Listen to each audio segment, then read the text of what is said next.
कोई ठिकाना नहीं था। उसे इस हालत में देखकर वो आदमी उसके चेहरे के ऊपर पानी छिड़कने लगा। दीपिका को अपनी आंखों के ऊपर भरोसा नहीं हो रहा था कि रणबीर एक बार फिर से उसे छोड़कर चला गया। अगर ऐसी बात है तो फिर मेरे जीने का कोई मतलब नहीं बनता। तभी उसने अपने आप को समझाते हुए कहा कि नहीं, ऐसा नहीं हो सकता। अगर मैं जिंदा बच गई तो रणबीर भी जिंदा बचा ही होगा। ऐसा भी तो हो सकता है कि वो जंगल में दूसरी तरफ चला गया होगा। और जो बॉडी ये लोग लेकर जा रहे हैं वो तो बॉडीगार्ड्स भी तो हो सकते। वो अपना चेहरा साफ करने लगी और मन ही मन कहा कि रणबीर भी अभी जिंदा है, ऐसे कुछ नहीं हो सकता।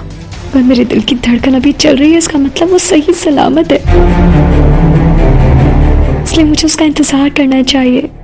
कैसे भी करके मुझे ढूंढ लेगा और अगर उसने मुझे नहीं ढूंढा तो मैं उसे ढूंढ लूंगी। तभी दीपिका ने देखा कि वहां पर सिर्फ एक नहीं 3 गाड़ियां थी। इसलिए वो मनी में सोचने लगी कि शायद जो लोग हमारा पीछा कर रहे थे उनकी गाड़ी भी हमारे साथ नीचे गिर गई हो और जो लाश अभी ये लेकर गए हैं वो शायद उनके अपने लोगों की हो।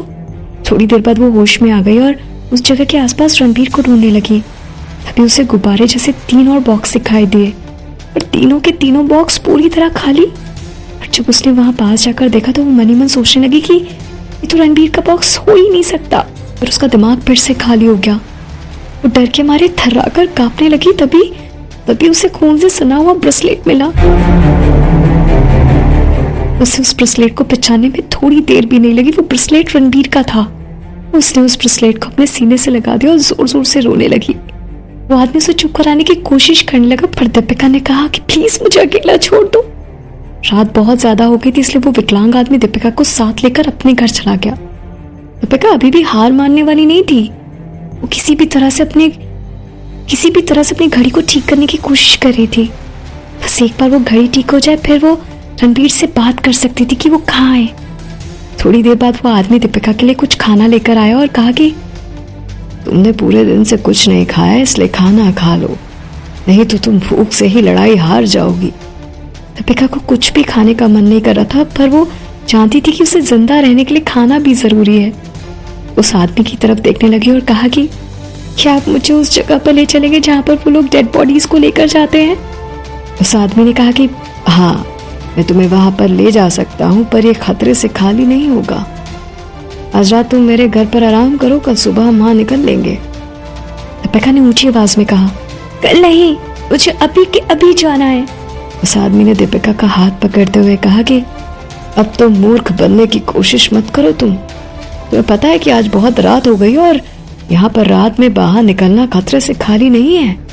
तुम अभी के लिए आराम करो, कल सुबह हम लोग वहां निकलेंगे। Good night. इतना कहकर उसने दीपिका को कुछ भी कहने का मौका नहीं दिया और वहां से चला गया। अगली सुबह जब वो विकलांग आदमी अपने कमरे से बाहर आया तो वो दीपिका को देखकर चौंक गया। लड़की अभी भी उस घड़ी को ठीक करने में लगी थी। उसके दोनों कुत्ते उसके बगल में सोए हुए थे। मन ही मन सोचने लगा कि मैंने इसके जैसी ढीठ लड़की आज तक नहीं देखी। अगर ये कुछ करने का मन बना ले तो उसे करके ही मानती है।